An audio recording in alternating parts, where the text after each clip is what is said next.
Orman yangınlarını artık futbol sahası ölçeğiyle anlatmayı bırak. Evet, bugün konumuz orman yangınları. Orman yangınlarının yoğunlaştığı, yine yoğunlaşacağı muhtemelen. Umudumuz tabii bu yönde değil ama bir döneme, bir yaz dönemine giriyoruz. Sıcaklıkların arttığı bir dönemdeyiz. Bugün orman yangınlarına odaklanmak istiyorum.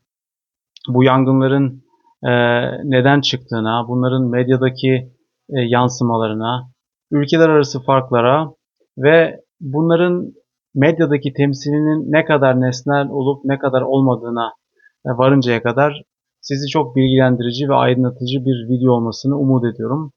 Ben Cumhuriş'in e, Almanya ABC'sinin yanında böyle bilgilendirici videolara da yer vermeye çalışıyorum. İnsanların fazla kafa yormadığı bir konu bu ama çok da meşgul ettiği bir konu. Medyada muhtemelen yer alacak yeniden.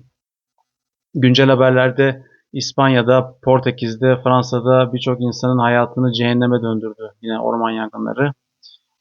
Ben hemen başlıklarıma geçip arada notlarıma da bakarak videoma geçmek istiyorum. Sonuna kadar izlemeyi ve paylaşmayı unutmayın diyorum. Şimdi mevsim yaz biliyorsunuz. Sıcaklıklar giderek artıyor.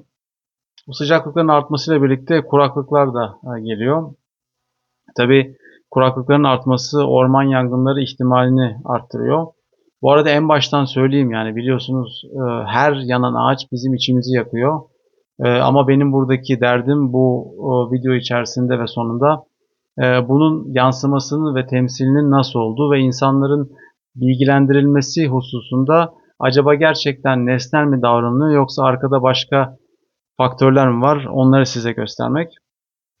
Şimdi öncelikle ben orman yangınlarının size nesnel bir tablosunu vermek istiyorum. Son yıllarda birçok insan özellikle yaz aylarında bu meşgul etti. Ee, Şimdi gazetecilikte bunun yansıması tabii hiç nesnel değil. Bundan bahsetmek lazım öncelikle. Bunun sebebi çok basit. Ee, En temel sebebi kapitalizmin ve neoliberalizmin gazetecilik içine, çekirdeğine kadar girmiş olması.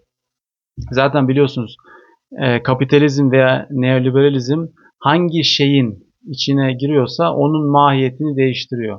Örnek verelim. Ekmek, değil mi? Yani piyasa ekonomisinin içinde olduğu için ekmek üretimi, kapitalizm onun da içine giriyor. Onun içine girmek ne demek? Onun tohumunun içine girmek demek. Dolayısıyla onun mahiyeti değişiyor. Dolayısıyla bizim şu an kitlesel üretim yapan firmalardan aldığımız ekmeklerin bundan 30 sene önce, 40 sene önce yediğimiz ekmeklerle alakası yok. E, iyisi kötüsü yorumuna girmiyorum. Siz zaten benim bakış açımı biliyorsunuz ama vermek istediğim örnek şuydu. Neyin içine giriyorsa onun mahiyetini değiştiriyor ve genelde de tabii ki kötüye doğru değiştiriyor. Başka bir örnek verelim. Mesela ilaç sanayi o hapın içine girmesi lazım. Hapın mahiyeti değişiyor. Neden? Çünkü her şeyin sebebinin ve sonucunun para olduğu düzene bir şekilde o girdiği şeyi dönüştürüyor. Yani her şeyin sebebinin ve sonucunun para olduğu dünyada da bir şeyin daha iyi evrilme ihtimali çok zayıftır. Dolayısıyla o hap da evriliyor ve sonunda siz o hapı yutuyorsunuz.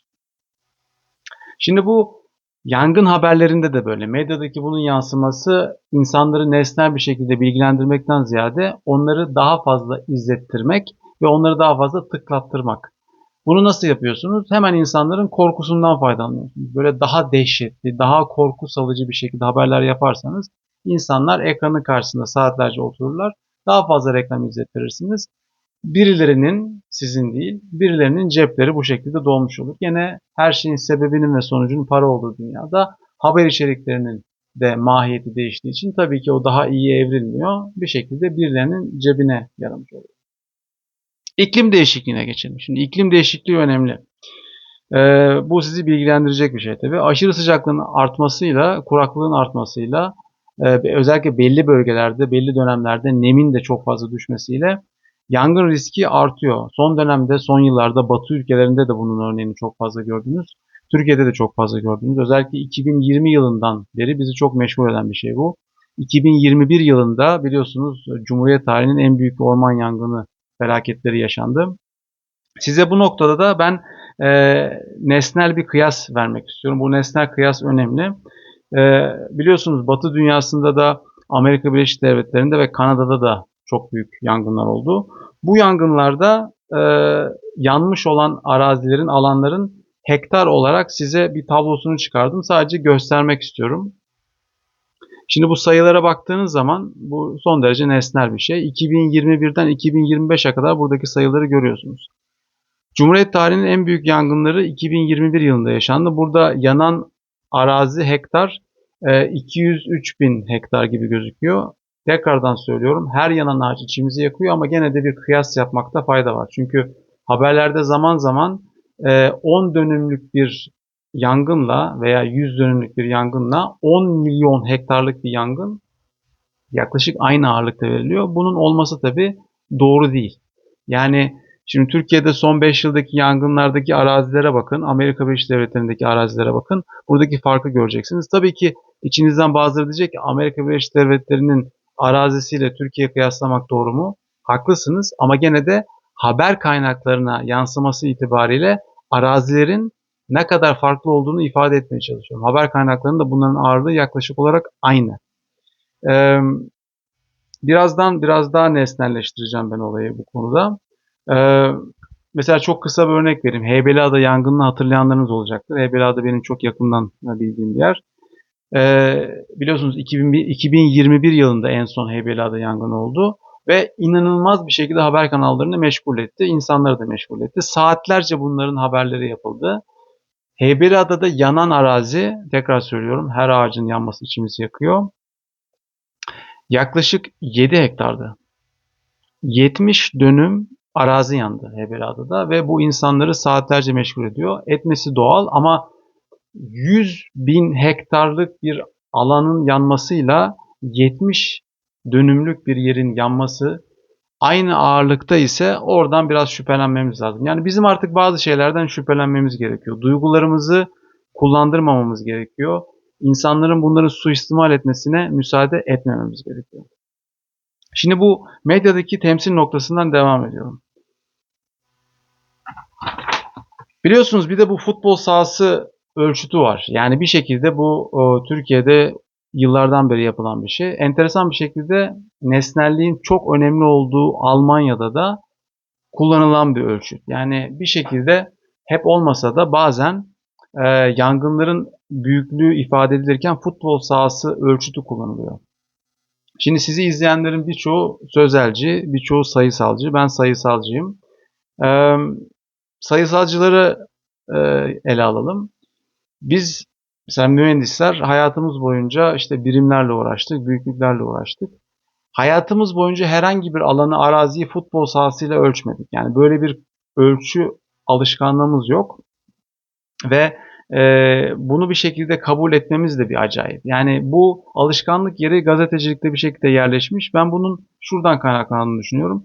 Yani insanlar ne bileyim 100 hektar dediğinde kafada bir şey canlandıramıyor. En azından kafasında bir futbol sahası boyutu, büyüklüğü vardır. Oradan yola çıkarsak belki kafasını canlandırabilir diye düşünülmüş herhalde. Şimdi bu yanlış bir düşünce. Neden yanlış bir düşünce? Çünkü insanlar kafasında örneğin 5 futbol sahasını belki canlandırabilir. 10, 50 futbol sahasını belki kafasında canlandırabilir arazi olarak. Yani mesela kuş bakışı bir bölgeye baktığında vesaire. Ama 100 bin futbol sahasını falan artık kafasında canlandıramaz. Yani 200 bin futbol sahası, 500 bin futbol sahası, 1 milyon futbol sahası büyüklüğünü bir insanın kafasında canlandırması mümkün değil. Dolayısıyla bu insanlara yararlı olması gereken bir ölçütten ziyade belli bir büyüklükten sonra bu soyutlaşıyor. Soyutlaştığı için aslında hiçbir işe yaramıyor. Özellikle felaketlerde, çok büyük ölçekli yangınlarda bu futbol sahası ölçütünün bir kere kullanımının ortadan kalkması gerekiyor. Bunun hiçbir faydası yok. Boşuna zaman kaybı, boşuna enerji kaybı, dilimizi boşuna kullanıyoruz, burada yoruyoruz. Ben olayı daha da nesnelleştirmek için aslında Almanya'da daha sık yapılan bir yöntemden bahsetmek istiyorum. Özellikle büyük yangınlarda bundan faydalanılıyor. Bakmayın Almanya'da da son yıllarda bayağı çalılık alanlarda askeri operasyon veya tatbikat alanlarında yangınlar çıktı. Bunları haberleştirirken kullanılan yöntemlerden biraz bahsetmek istiyorum size. Burada birkaç tane şehir, bölgeyi ölçüt olarak vereceğim ve oradan yola çıkarak kafanızda canlandırmanız için size bir e, temel, bir baz olarak vermek istiyorum. İstanbul'u örnek alalım. Şimdi örnek olarak alalım. İstanbul herkesin yaklaşık olarak haritada bilebildiği bir, büyüklüğünü de bilebildiği bir şehir. İstanbul e, doğu-batı ekseninde yaklaşık 80 kilometre, kuzey-güney ekseninde yaklaşık olarak 40 kilometre bir şehir. Yani çarptığınız zaman 40 çarpı 80, 3200 kilometre kare yapıyor. 3200 kilometre kare yaklaşık 300 bin hektar yapar. Yani 300 bin hektar çok büyük bir alan. Türkiye'nin en büyük şehri Konya. Yanlış hatırlamıyorsam 4 milyon hektardı. Oradan da hızlı sıçrayarak Bavyera eyaletine gelelim. Almanya'dan bir eyalet. En büyük eyaleti Almanya'nın. O da 7 milyon hektar. Yani iki tane Konya şehri aslında Bavyera'dan daha büyük yapıyor. Buradan yola çıkarak ülkeler arasında da ufak bir kıyas yapabilirsiniz. Şimdi ben burada yanan arazilere baktığımız zaman 2021 yılında 200 bin hektar yanmış Türkiye'de. Bu çok büyük bir arazi.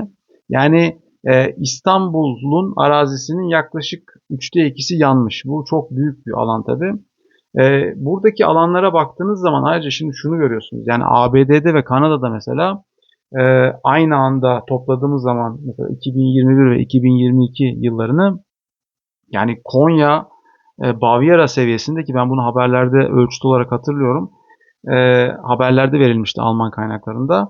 Yani Bavyera eyaletinin bir ara yarısı yanmıştı. Ondan sonra yangınlar devam etti. Sanırım tamamına yaklaştı. Yani Kanada'da yanan araziyle Amerika'dakini topladığınız zaman Bavyera eyaletinin tamamı yanmış oluyordu.